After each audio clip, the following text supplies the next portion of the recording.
and welcome to Talking Royals. I'm Charlene White, and I'm joined today by only our royal editor, Chris Shipp. Only? I get only? Well, yeah, because Lizzie Robinson, of course, royal producer, she's not feeling very well today. No. She's excused herself from this podcast. Has. Yes. And I think as this podcast goes on for this episode, people realise there is a Lizzie Robinson-shaped hole in the podcast. And then that normally involves facts. Yeah, so, it's going to be fact light. We'll be fact light today, but I will do my best to step in, as I'm sure you will, because of course you met the King this week. So I did. We're going to be talking about that a little bit later on. I did forget to mention that to you last week. I was going to say, actually, when we were talking about the Royal Variety Performance, you didn't actually say, oh, by the way, I'm going. And then you didn't say, by the way, I'm appearing in it. And nor did you say, by the way, I'm going to meet the King. Yeah, because when we spoke last week, I forgot. Right, forgot. Yeah. My life is very busy, Chris. This is Charlene's life. I forget that I'm in the Royal Variety Performance. I forget that I'm meeting the King. But fine. Yeah. You don't know what... We can tell our listeners what happened rather than what will happen. And I've spoken to no one else about what the King and I spoke about. So it'll be an exclusive when we get to it. Yes, it will be. But before we get to all of that, I think we ought to pay tribute to Liz Hatton. Incredible person that we were very, very lucky to meet. So, you know, if anyone who doesn't remember, this is the photographer. She's 17 years old. She met William and Kate recently because when she found out that she had this incurable cancer, her mum, to use her words, said, let's have a bucket list. Let's have a list of things that you want to photograph. And William heard about this, invited her along to an investiture at Windsor Castle, which she photographed. And then, as I think we discussed in a podcast a few weeks ago, she didn't know that she was then going to meet William and Kate afterwards. And then there was that photo, you remember, of Liz and Princess Kate having a big hug afterwards. And sadly, Liz's mum announced on Wednesday evening in the UK that her 17-year-old daughter had passed away. Yeah, because Liz also spent some time in this building. We also talked about on the podcast not so long ago, because she, both her and the rest of the family, they were downstairs in our studio and had a look at our virtual reality studio and stuff, and she got to tick that off her bucket list as well. Yeah, do you know what? Is it? And the only reason that came about is I said to Liz's mum, Vicky, the day after, oh, do you want to come and talk to us about what happened with William and Kate yesterday? And she said, yeah. And I said, well, why don't you just come into the studio? And actually, if Liz has got a camera, how about she sits in the gallery and sees all the production behind it? Because what she wanted to do was go to different places and photograph interesting and different things. You know, as anyone who knows, our studio is nothing but interesting. A lot goes on in there sometimes. And it was a real honour to meet her. I've never met such a brave and courageous person, surrounded by the love of her family, her little brother Matteo. And I do recall her mum at the time saying she just worries for him about how much he's going to miss his big sister. And I don't think any of us thought that the news would come quite this soon. And I'm sure I read somewhere that Liz was actually on the red carpet at the Royal Variety Performance taking pictures. I think even as late as last week, she was still ticking things off her bucket list. She had so many opportunities in the end, to go and record a West End production, to go and, photograph. I think she was on the drag series on the BBC. What's that? Drag Race. Drag Race, right.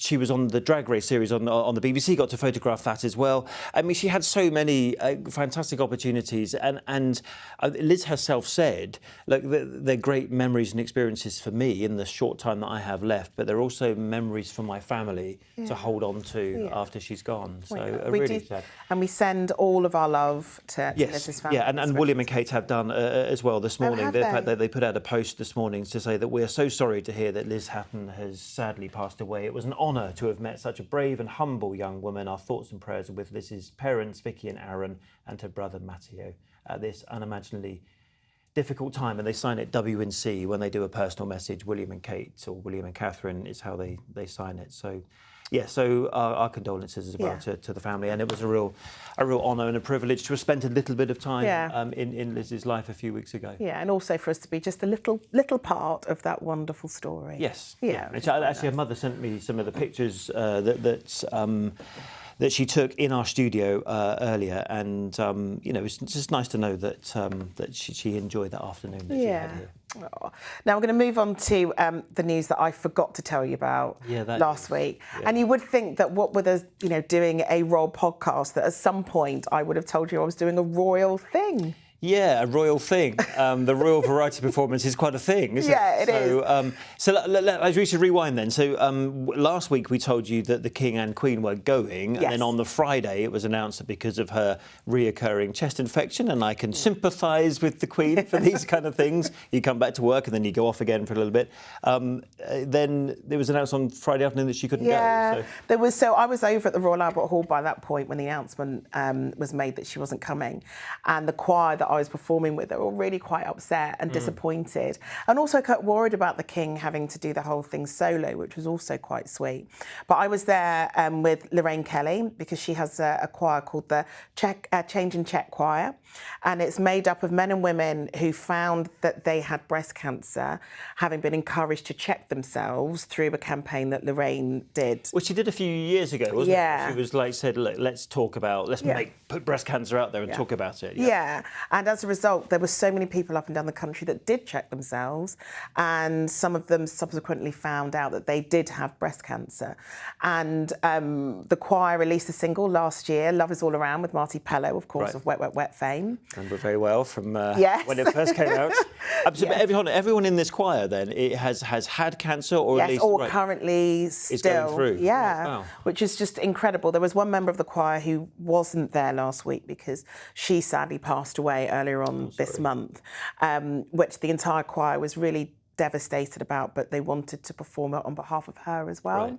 And I think you said they all wore a little sticker with her face on in the corner of their outfits. Every single one of them had that, which was really poignant and very loving of them as well.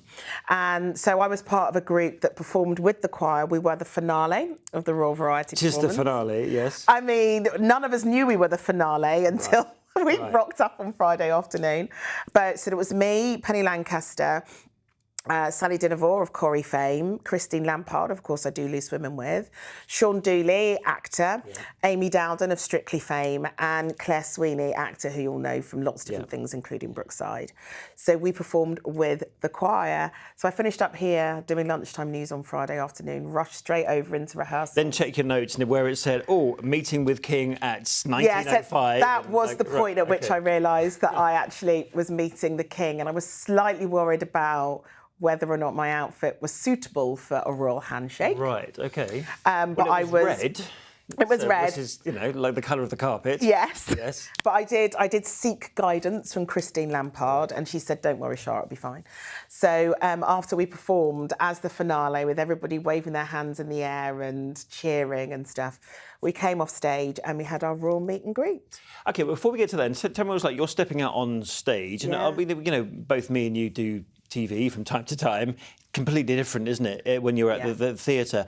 And must be different still, because up on the, on the left-hand side, the royal box above you? Yes, so at the end, we bowed to the audience, and then we had to turn to our left and bow to the King as well, which I've never had to do before. So First time for everything in life, yeah. And it was presented by Amanda Holden and Alan Carr. Right. And they introduced, we walked on stage. I always wonder what the King thinks of Alan Carr's jokes, Well, there were a few jokes which, when it's aired on ITV later on in December, there may be some that may have to be taken out. But he seemed to be having a really lovely time up there. And did you see, when you were on stage performing, can you see in your corner of your eye the royal box? No, too many lights on you? Too many lights, and it's quite dark in the audience. Too many lights dark. And too many lights. And then but you can see the floor audience. You can see those people that are there, so you can see whether they're enjoying themselves or not, and if they're waving their arms or if they're not. Or checking their mobile phones. Or checking their phones because they're. But I sang for the second time in my life. Wow. On stage at the Royal Albert Hall. Wow, that's pretty amazing. So, what does one talk about when one has been a performer on the stage? Well, of the Royal... luckily, because we present a Royal podcast, there was lots of information in my head about what I could ask. You were so clued up, weren't you? Yeah. I mean, Victoria Derbyshire, bless, was like, I don't know what I'm supposed to ask him. What do I ask him? What do I ask him? Well, a question about Harry would be fine, Christine. Prince Andrew, there was there's a long list. I'm sure we're thinking something. So what did you go with? Beth. obviously, because they just lost their dog that Which week. we spoke about hadn't last they? week, didn't we? Yeah, Beth and so Bluebell. I said I was very sorry to hear about the death of Beth, and I asked how he and the Queen were doing, and he talked to me about what a wonderful personality Beth had, how much she meant to the whole family, and just how close they all were, and just what a wonderful companion she had been. And then he said, well, she's simply just going to have to get another one. I said, well, yes. And it so turns out they have. They have, and they've been to Battersea and got another one. I suppose that's one of the advantages of when you are Queen Camilla and you're patron of Battersea. You probably can just phone up and say, actually, have you got a dog that I can have, please? Yeah. And if there's a waiting list, do you mind if I go to the top? Sure. I don't know how it works, but I mean, we're not saying they get special preference or anything like that, but they are the king and queen. has been replaced, certainly in terms of the number of animals in the house, but not in terms of the personality that it was, right? Yeah, so it was really lovely to meet him again. It's the second time now. What about everyone else in the lineup? You do the Royal podcast with us, so therefore you're clued up on what happens in the royal world. I mean, and you were just saying Victoria Derbyshire, who's quite a hard-nosed journalist, who was in the news, wasn't she, for having a confrontation with Jeremy Clarkson at the farmers' protest and the rest of it. And it's quite interesting to hear even someone like that is going, oh my goodness, what do I ask? She's like, I don't know what to ask. And she's like, is it really uncouth if I ask for a selfie? Do not ask the king for a selfie, Victoria. And no, they do have them taken. they do. Probably not with. They do. And Amy Dowden was really excited, so she had positioned her phone just behind us so she could film the king approaching her to have a talk about Strictly. Christine was very excited because he asked about Frank and asked how Frank Lampard was getting on, and said to send him his love, which was really sweet. So he's got it up there. He knows who, or maybe he's read his briefing notes beforehand. Well, he does sort of have, his lady, who you'll probably know her name, stands with him and says, and this is Charlene White, and this is Christine Lampard. So, presumably gone through the briefing notes. I'm sure you're a regular viewer of Loose Women's. Well, as we know, Camilla is a very regular viewer of. She watches it in the back of the car. Yeah, her driver. Last time I met them. Sorry, yes. Her driver said that, she tends to have Loose Women on the back of the car when they're driving around doing engagements and stuff. So, like I say, you think, why is Camilla watching Loose Women? But it's a show that keeps you up to date with things that are going on in the world and what other people are talking about that might not be in your particular circles. Yeah. Exactly. And she also likes a laugh, and she can get that on Loose Women. Yes, absolutely. Well. Yeah. So all in all, it was a long day. Yes. Because with the finale, we went on stage until 11:15. Oh, okay. And we've been there since 2. And this is what people say about the king, like he's managing to do all these engagements. Yes, this one was on his own without Camilla, and you can see now why she might not want to be doing that at 11 o'clock at night if you've been laid up with an infection. But equally, a man with cancer, that's a... It's a lot, because I think the Royal Variety performance in total is about 3 hours, 3.5 hours. Yeah. So he does that, and then after that has to come down and do a meet and greet with all of us, and then he can finally go home. So it takes a lot of energy. After a day of other things in Buckingham Palace, meeting ambassadors and things. Yeah. So, I mean, one of the things you'll often see pressure groups like Republic write is like, well, it's not really a job, is it? Sort of turning up and watching a show. And you can see they've got a point in a way, but it is work, isn't it? It's not working in a coal mine, but it's work. It is, and it takes a lot of energy, especially for somebody who is undergoing cancer treatment. It's a lot of energy to do all those meet and greets, to know that when you're sat in that box, there are hundreds and hundreds of eyes all on you the entire time. So you have to perform. There's an element of performance, I think, with all of that. And that does take a lot of energy. And that is a job. Performance, for a lot of people, is a job. Yeah, exactly. I'm also interested in how lots of people you said were just really disappointed that Camilla wasn't coming. And, again, we don't always want to wind the clock back 30 years or so and say, well, she was once the most unpopular woman in the country. But actually, it's just another sign, I think, as she grows in this role as Queen Consort, of how people do genuinely actually want to see her at these events. Yeah, they were really quite disappointed about it. And when because we had it on in our dressing room, we had on the screens everything as it was being filmed. For anyone that wants to watch the Royal Variety performance, it will be on ITV later on this month. But we watched as he got out of the car and started shaking hands like Elton John, for instance, down the red carpet. And the first thing all the women in the choir they were like, oh, it's just so sad that he's by himself. Because he does look like a lonesome figure when he does these things on his own, because he is this big personality. He's king, so he has a certain amount of energy when he walks into anywhere, and when he's on his own doing that, it is quite poignant, I think.